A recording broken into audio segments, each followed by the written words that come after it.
I'm Todd DeMel, and I'm the art director for Lord of the Rings Online. Behind me is the Turbine Creative Studio, where the Turbine artists work together to create the art assets for all Turbine's franchises.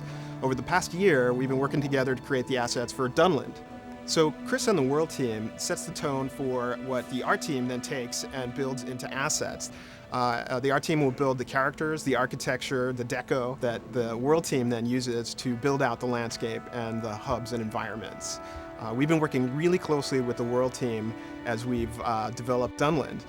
And Chris is an expert in Tolkien and Tolkien geography and culture.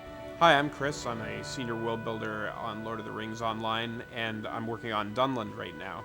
We decided to do Dunland because it gives us an opportunity to go behind enemy lines.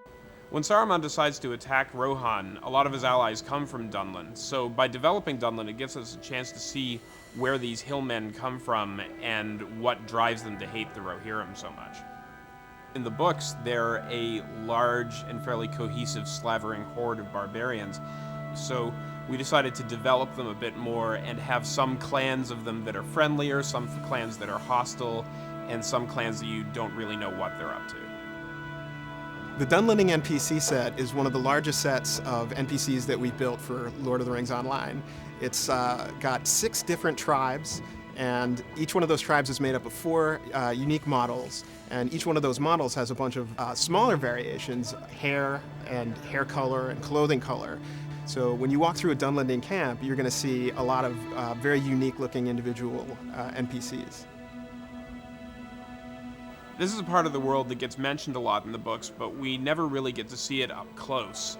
So when it came time to make Dunland, the big challenge was making it varied and interesting based on very scant descriptions in the books. But that gives us still a lot of leeway in the kinds of terrains that we could explore.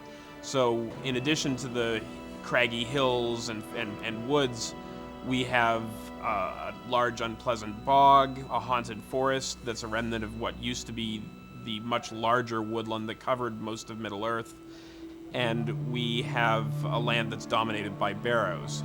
All the cultural assets, the characters, the monsters, the architecture, the points of interest. We've had a lot of fun developing all these bit parts of the content, and there's so much in there to discover. I hope you have as much fun exploring Dunland as we've had building it.